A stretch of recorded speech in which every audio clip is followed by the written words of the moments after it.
Y'all see the title of the video, so y'all know what time it is. Your boy has been playing some indie games, and of course, I want to share the goods with you. Now, some of these are games that I've finished, some of these are games that I'm currently playing through, and some of these are just demos. But either way, if you see something that you like, make sure you put it on your wish list. But with that said, let's get right into it. So first up the bat, I want to talk about Moonscars. Now, this is a really dark, really grim Metroidvania. Has a sprinkle of Souls-like and some roguelike influences in here, but has a really dope art style. Everything just really dark and gray looking. And you play the main character, Grey Irma, who is created by a person known as the Sculptor, and she's basically trying to find him and also figure out the mystery of her existence. And in between finding out those mysteries, you get to do a lot of fighting, which is great because the combat in this game is really satisfying. You're going to be slicing and dicing folks up. They got 2 slots where you can equip spells, and they also have a pretty expansive skill tree. There's a ton of spells that you can learn, and you also got a cool little side weapon that you can use as a special attack, and there are multiple side weapons that you can come across, and those can be upgraded also, which gives you even more variety. And parrying in this game feels so good once you finally understand the timing, and you're gonna need to get good at it. And once you do, man, you'll find yourself just in a flow state. Once you get that parry down, it's so good. It's so good. Now, in my opinion, this game's pretty solid. I think it had the right amount of difficulty. Could be challenging to some folks, but nothing felt impossible. You might struggle a little bit in the beginning when you're trying to get used to parrying. You're trying to understand how to crowd control with the enemies, but I feel like once you get a hold of those 2 aspects of the game, it becomes a lot more manageable. I did overall enjoy this. I wrote credits on this maybe about a week ago. For negatives, I will say some of the boss fights were a little bit underwhelming.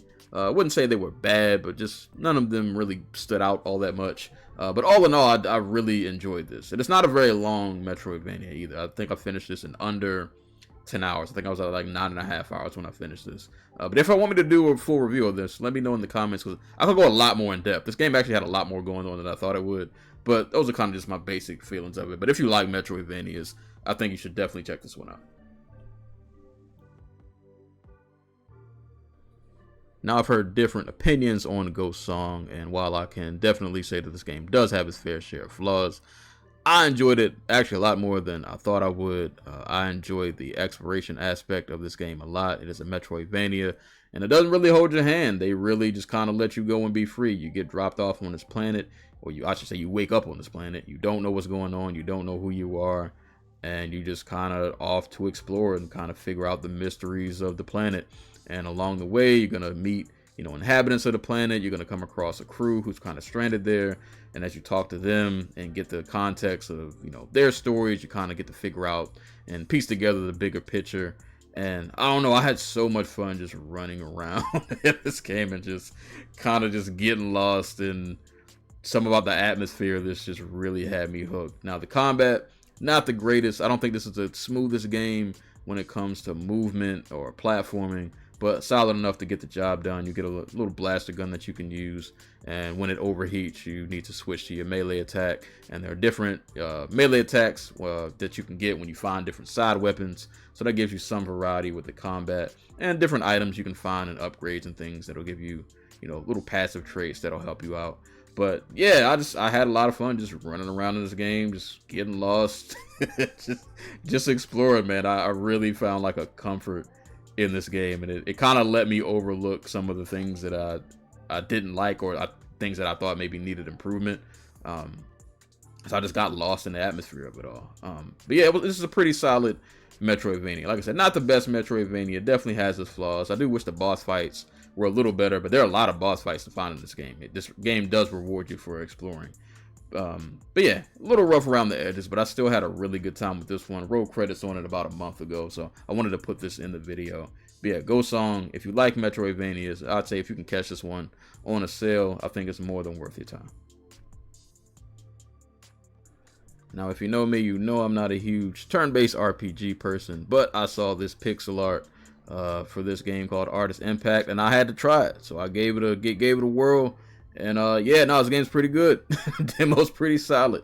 Like I said, the pixel art and the animations in this game are just absolutely gorgeous. Love the hand-drawn art style. Love the way they did the cutscenes. The cutscenes are hand-drawn. Just the presentation overall of this game, A1. A1. Have no complaints.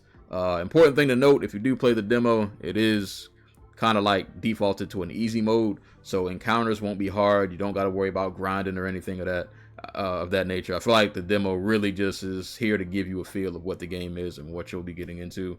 But you play as Akane, and she has this little companion robot, and she works for some kind of agency, and they investigate these AI robots, and you'll be out I guess hunting robots. They send you on some missions. You got some side quests you can also do, and you get to explore the town, talk to people, do things of that nature. And there's an interesting cast of people at the crew, at the agency, one of which who is completely unhinged, but I'll let you discover that, gentleman, if you decide to play this yourself. Gameplay wise, I feel like if you play turn-based RPGs, you'll quickly get a grasp of how this works. I don't think it's anything that's trying to break the mold or do anything too crazy, at least as far as the demo goes. You do have a cool little sword that you get to use, and you can upgrade it and give it some cool augments that you pick up after you defeat some of like the bosses of the game. They drop these little augments that you can put into your sword. But yeah, I liked everything about this, man. The gameplay was good. It was an interesting world that was worth exploring. Like the dialogue, like the way just everything looked. The demo did a really good job of giving off a good first impression. The full game for Artis Impact comes out on August 7th, but if you just want to play the demo, it's roughly about 2 hours long, so I'd say by the end of it, you'll definitely know if this is a game for you or not. But yeah, I would recommend Artis Impact. If you like turn-based RPGs, go check this one out. Most of the games I play involve some form of action, punching, violence, shooting somebody. But I'm trying to diversify my gaming palette, so I tried this cool little game called Jusant. This is a puzzle platformer that is based around climbing, and I had a really good time with this. I'm only about 2 hours into the game. I think I just made it to chapter 3.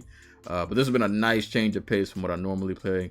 This game is really chill. It's really relaxing. And like I said, it's based around climbing, so you're going to be controlling the character, kind of like moving their left and right hand, and climbing on ledges, climbing on crevices, and climbing on these little magical plant thingies that are helping you scale up this large tower. And as you're climbing, you're gonna, come across different biomes. Gonna be going through like caves, and it's really beautiful looking game. And you'll also notice that while you're climbing, the world is very empty. But you come across these letters that have seemed to be left behind from people, and they kind of give you clues and insight as to what happened to everybody and why nobody's here and what voyage or trek they went on. But I'm not finished the game, so I don't know what happened to the people yet. But it's been cool, just like adventuring and kind of picking up the letters and seeing like people's individual stories and what they were going through in this world. And to help you traverse, you got this little magical animal homie. You can use the little animal to help you expand the plants so that the plants grow longer, so that you can climb onto them and you can reach areas that you couldn't get to before. And yeah, so far I'm really enjoying this, man. It's something real chill, something really relaxing, and it's not a very difficult game, at least so far. It's not. But yeah, this is something, just a nice change of pace from what I normally play. So I'm definitely looking forward to playing this some more and finishing it. Dope game to play, I think, if you just want to unwind a bit. And beautiful game to look at, as I said earlier. But yeah, check out Jusant if you want to play something real chill and real relaxing. Now, I am not good at racing games whatsoever, but I've had Distance on my wish list for a while, and it went on sale for dirt cheap. So I picked it up, and it has been money well spent. This is like an arcade style racer, kind of fused with some parkour. Your car can fly, it can jump, it can turbo boost, you can ride on walls, you can do all kinds of craziness. And you're going to be racing on these tracks, dodging obstacles, dodging hazards. Make sure you dodge the saw, or you will get your car cut in half. Even though you can ride on 2 tires for like a limited time. I did it plenty of times because I kept getting hit. But either way, yeah, this game's pretty dope, man. The atmosphere, the soundtrack, the way they use the use of colors, and just the environment has this real futuristic look to it. And there are a lot of tracks in this game, man. I only played through the first part of the campaign. But there are like 2 other parts of the campaign, and that's not even including the arcade tracks. And I've barely even touched those at all. But yeah, if you're looking for a racing game, I would definitely recommend Distance, man. I think once I get actually semi-competent at this game, this will be the perfect game to play and just kind of vibe out to, just because its soundtrack is so good. But But it definitely does have a learning curve with you jumping on different platforms and like riding up walls. There is a learning curve. There is a groove that you kind of got to get into while you're playing this. But I think once you learn it, I could easily see this be just a game you could cut on and just vibe out and just race and just have yourself a good time. But yeah, Distance, definitely check this one out if you are a racing game fan. Well, I've had Eastern Exorcist in my library for way too long, and I'm finally getting around to playing it. Put about 2 hours into it the other night, and I'm actually enjoying this one. A little rough around the edges, but overall I'm having a good time. First of all, you don't need me to tell you, but the game looks beautiful. The game looks amazing. Luckily, the combat is also pretty good. Get to, cut dice and slice and dice, whatever you want to call it. Cutting folks up. And you got some cool combos you can pull off. You got a jump attack you can do. You got a parry move that's pretty satisfying once you understand the timing of it. And you got a slash move that you can pull off that kind of requires some timing. You got to look for like the visual cue to pull that one off. And then they also have these talismans that you can use that give you like these extra additional abilities. So I have a water one that you can use to like teleport. I have a thunder one, fire one that shoots these little fire blade thingies. And there are other talismans. I won't name all of them. But they give you some pretty cool abilities that make the combat even that much more fun. And yeah, no, I'm having a good time with this one. I would say for negatives, the tutorials in this game for some reason seem to repeat a lot. I don't know why.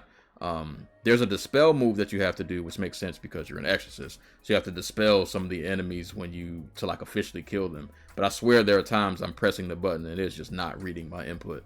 But or maybe my controller's broke. I don't know. But other than that, I'm actually having a pretty good time with this one. But like I said, only 2 hours in, so not a full review, just kind of my first impressions. But this is a cool little action RPG, man. I'm having a good time with this one. And there are actually 2 characters to play with. So after I play with this dude, I'll check out the second character and we'll see how that goes. But yeah, having some fun with Eastern Exorcist. Just wanted to put this one in the video. So if you like action RPGs, go check this one out. This is a last minute addition to this video because I just played this not too long ago. Don't have any notes. I'm doing this off the dome. But Fallen City Brawl, if you like beat 'em ups, you'll probably enjoy this one, man. This is a retro inspired beat 'em up. Dope soundtrack. Love the visuals. Played the demo. It's only 1 stage, so it's not going to take you that long. There are going to be 4 characters in the full game, but there are only 2 you can play with in the demo.